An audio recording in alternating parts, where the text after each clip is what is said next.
பாபா ஓர் கருணாலயம், பாதம்தான் கமலாலயம். பாபா ஓர் கருணாலயம், பாதம்தான் கமலாலயம். சாயப்பா உறவுகள் அனைவருக்கும் வணக்கம். சாயப்பா மேல் நம்பிக்கை வைத்து அவரை நினைத்துக் கொண்டிருக்கும் உங்கள் அனைவரின் வேண்டுதலையும் சாயப்பா நிறைவேற்றுவார். நல்லதையே நினைப்போம், நல்லதே நடக்கும் என்றும் சாயப்பாவின் அருள் உங்களுக்கு இருக்கும். நம் மனதிற்கு இதமான சாயப்பாவின் இன்றைய அருள்மொழியை கேட்போமா? அன்பு குழந்தையே, உன் வாழ்க்கையில் உனக்கான பாதையை உன் கண்முன் காண்பித்து விட்டேன். உன் வாழ்க்கையில் இனிமேல் நடக்க போகும் மாற்றங்களும் அற்புதங்களும் அதிசயங்களும் ஏராளம். உன் மனதை அதற்கு தயாராக வைத்துக்கொள். நன்றாக உழைத்து முன்னேறு. மற்றவர்களின் கஷ்டங்களை புரிந்து கொள். வாழ்க்கையில் நிதானத்தை கடைபிடி. அது உன் வாழ்க்கைக்கான பொக்கிஷம். நீ வேறு எதையும் யோசித்து குழம்பிக் கொள்ளாதே. நான் இருக்கிறேன். நான் உன் இதயத்தில் இருந்து உனக்கான அனைத்து வினாவிற்கும் விடையளிப்பேன். இன்று அதை உணர்ந்தாய். காற்றில் ஈரத்தன்மை இருந்தால் அடிக்கின்ற காற்று நமக்கு சுகமான தென்றலாய் தெரியும். அதை போலவேதான் உன் வாழ்க்கையில் நிம்மதி இருந்தால்தான் அது அழகான உயிரோட்டமுள்ள வாழ்க்கைக்கு அர்த்தம். அப்படி இருக்கையில் தென்றலை நீ உணர வேண்டும். நீ அப்படி உணர்ந்தால்தான் நிம்மதி என்னும் தென்றல் உன் வாழ்க்கையில் வசந்தமான சுகத்தை கொடுக்கும். அதை உணர்வதற்கு நீ முதலில் பொறுமையும் சகிப்புத்தன்மையும், அடுத்து நம்பிக்கையும் நேர்மையும், அடுத்து வைராகியத்தை ஏற்படுத்துவது மேலே சொன்ன 4 விஷயங்கள். அதுதான் உன் இலக்கை நோக்கி உன்னை அழைத்துச் செல்லும். இவைகளை நீ கடைபிடித்து நடந்தால் உன் வாழ்க்கை செம்மையாகவும் அந்த பாதையில் உனக்கான வழியாய் நான் இருப்பேன். உன் கஷ்டங்கள் எல்லாம் உன்னை தாழ்த்த என்று நீ நினைத்துக் கொள்கிறாய். ஆனால் உண்மையில் அது உன்னை தாழ்த்துவதற்கு அல்ல, அடுத்த கட்டத்திற்கு மேம்படுத்த. உனக்கான விஷயம் தாமதமாக நடக்கிறது என்றால் அது உனக்கான நிறைவான விஷயமாக போகிறது என்ற அர்த்தம். உன்னை சோதிப்பேனே தவிர கைவிட மாட்டேன். இன்று இதை நன்றாக உணர்ந்து கொள். உன்னை சுற்றி உன் மனதை துரத்தி பேசுபவர்களை பற்றி நினைக்காதே. அவர்களுடன் வாதம் செய்யாதே. அமைதியாக கடந்து செல். அந்த தருணத்தை வாக்குவாதம் செய்து உன் நிலையை புரிய வைப்பதை விட அமைதியாக சென்று உன் செயல்களால் அவர்களுக்கு அதை உணர்த்து.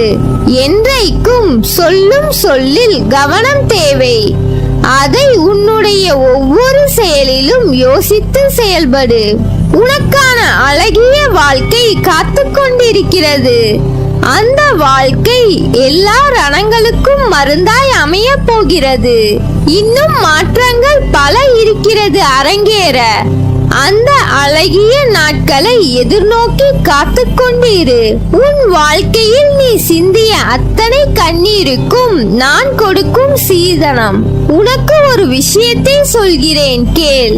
நான் உன்னுடன் எங்கும் எப்போதும் இருக்கிறேன். நீ சிறிதும் கவலை இல்லாமல் இரு. எந்த ஆபத்தில் இருந்தும் நீ முழுமையாக காப்பாற்றப்படுவாய் என்பதில் உனக்கு எந்தவித சந்தேகமும் வேண்டாம். ஒவ்வொரு வினாடியும் நான் உன்னுடன் இருக்கிறேன். நீ தனியாக நடப்பதாக நினைக்கிறாயா? உன் பாதை என்னால் வடிவமைக்கப்பட்டது. நான் உன் வாழ்க்கையை உருவாக்கியவன். நான் உன்னுடன் நடைபயிற்சி செய்கிறேன். நீ சிந்தும் கண்ணீர் மற்றும் வலிகளை நான் உணர்வேன். நானே மருந்தாகவும் மற்றும் உன் படைப்பாளியாகவும் இருக்கிறேன். எனது கண்களை நன்றாக உற்றுப்பார். உன் வலிகளை மௌனமாக குணப்படுத்தி உனக்கான நல்ல நேரத்தை உருவாக்கிக் கொண்டிருக்கிறேன். நான் உன்னை பாதுகாப்பேன். உன் மீது அன்பாக இருக்கிறேன். என் அனுமதி இல்லாமல் எதுவும் நடக்காது. எவரும் எதையும் உனக்கு செய்ய முடியாது. நான் எந்த தீங்கையும் உனக்கு செய்ய விடமாட்டேன். உனக்கான எல்லாம் நிறைந்த எதிர்காலம் காத்து கொண்டிருக்கிறது. நீ உயர்ந்து வளரப்போகிறாய். சிரித்த முகத்துடன் காத்து கொண்டிரு. உன்னையும் உன் வாழ்க்கையும் நிறைவுடையதாய் ஆக்குவேன். மனிதனாக பிறந்தாலே கர்மாவின் பலனை அனுபவிக்க வேண்டும். இந்த கர்மாவை மனதார ஏற்க வேண்டும்.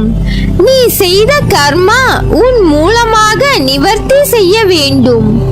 நான் என்னும் அகங்காரம், ஆணவம் உன்னை கர்மவினையிலிருந்து விடுதலை தராது.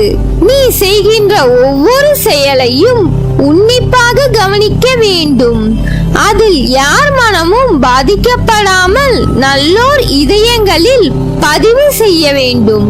இல்லறவாசிகள் தங்கள் குடும்ப பாரத்தை ஏற்று நல்லறம் போதித்து உங்கள் கடமைகளை திறம்பட முடிக்க மனதை நற்சிந்தனையால் நிரப்ப வேண்டும். உன் முன்னால் இருப்பவன் நல்லவனா கெட்டவனா என்று ஆராய்வதை விட நீ நல்லவனா கெட்டவனா என்று ஆராய்ந்து வா. அனைத்தும் அறிந்தவர் இவ்வுலகில் இல்லை. படிப்பு உன் தரத்தை உயர்த்தும். சத்திய தர்மம் உன்னை இறைத்தன்மைக்கு அழைத்துச் செல்லும்.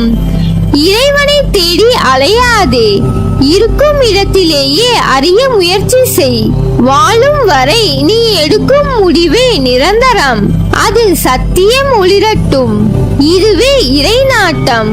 கோடி செல்வம் வந்தாலும் அது உன்னை விட்டு விலகினாலும் மனம் தளராதே. தாய், தந்தை, மகன், மகள், அண்ணன், தம்பி, மனைவி, கணவன், உற்றார், உறவினர்கள், நண்பர்கள் எல்லாம் நீ வாழும் வரைதான். எதுவும் நிரந்தரம் இல்லை. இயற்கை உனக்கு கொடுத்ததை ஒரு நாள் பறித்துக் கொள்ளும். இயற்கை தாய்க்கு மரியாதை செலுத்து. உன் கடமை உணர்வை என்றும் மனப்பூர்வமாக உண்மையுடன் அறிந்து செயல்படுத்தி வா. எது உன்னை நோக்கி வந்ததோ மனதார ஏற்று அதை வைத்து வாழ்ந்துவிடு. மனதில் கற்பனை வளர்த்து ஏகபோக வாழ்க்கைக்கு முற்படாதே. உன் பிரச்சனைகளை நினைத்து நினைத்து உன் நிம்மதியை தொலைக்கிறாய். உன் மனதை ரணப்படுத்திக் கொண்டு எரிச்சல் பட்டு வாழும் வாழ்க்கையே ரணமாக்கி வைத்துள்ளாய். அதை எப்படி சரி செய்வது என்று தெரியாமல் திக்கிட்டு இருக்கிறாய். இப்படி இருப்பதனால் தான் வாழ்க்கையே நரகமாக தோன்றுகிறது. உனக்கு ஒரு விஷயம் பிடிக்கவில்லை என்றால் அவற்றின் நினைப்புகளை அறவே துடைத்து விடு. அதை விரும்பாது ஏற்றுக்கொள்வது அதை உனக்கு நீயே செய்யும் அநியாயம். அது உனக்கு நிம்மதி தராது. மற்றவர்களுக்கும் நிம்மதி இல்லாத சூழ்நிலை உருவாகும். அதற்கு நீ அதை விட்டு நகன்று இருப்பது சிறந்தது. அமைதியாக போவதில் தவறில்லை. ஆனால் அந்த அமைதியை ஏற்க முடியாமல் சில பேர் இருப்பார்கள். காரணம், உன்னிடம் பேசி பழகிவிட்டார்கள். அதனால் அவர்களுக்கு அது ஏற்றுக்கொள்ள கூடியதாக இருக்காது. உனக்கு பிடித்த மாதிரியே எல்லோரும் இருக்க மாட்டார்கள்.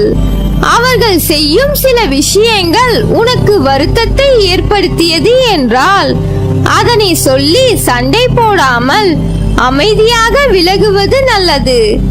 அவர்களுக்கு நீ விட்டு சென்றதாக தோன்றும். ஆனால் உண்மையான காரணத்தை அவர்களுக்கே நீ உணர்த்த வேண்டும் என்பதில்லை. அவர்கள் உன்னை புரிந்தவர்களாக இருந்தால் அவர்களுக்கு தெரியும் அவர்கள் செய்த தவறு என்ன, எதற்காக அமைதியாக இருக்கிறாய் என்று. அதனால் இதை ஒரு பெரிய விஷயமாக எடுத்து கலங்காதே. அதை மற்றவர்களிடம் நீ கோபமாய் வெளிப்படுத்துகிறாய். அதனால் கோபத்தையும் எரிச்சலையும் விடு. ஒருவர் உன்னை காயப்படுத்தியது நியாயம் இல்லைதான். அதற்காக அந்த கோபத்தை மற்றவர்களிடம் காண்பிப்பது தவறு. நிச்சயம் நீ நிம்மதியுடனும் சந்தோஷத்துடனும் வாழ்வாய். அதற்கு நான் பொறுப்பு. உனக்கு நான் ஆசீர்வதித்தது நிச்சயமாக நான் ஆசீர்வதித்தது போல் உனக்கு கிடைக்கும். அதற்கான எல்லா முயற்சியில் உன்னை நான் ஈடுபடுத்தி செய்ய வைப்பேன். நானே துணை நின்று காப்பேன். எதுவாயினும் அது உன் கர்மாவின் படியே நடக்கும். இதை நம்பு. நீ நல்லவன் என்பதை உன் மனம் ஊர்ஜிதம் செய்யும் வரை போராடு. சத்தியம் கொண்டு வென்றுவிடு. நான் இருக்கிறேன். நம்பிக்கையோடு இரு. நிச்சயம் உயர்ந்த நிலைக்கு போகப் போகிறாய். நல்லதே நடக்கும். நீ என் பரிபூர்ண அருளும் ஆசீர்வாதமும் அன்பும் பெற்ற என் செல்ல பிள்ளை.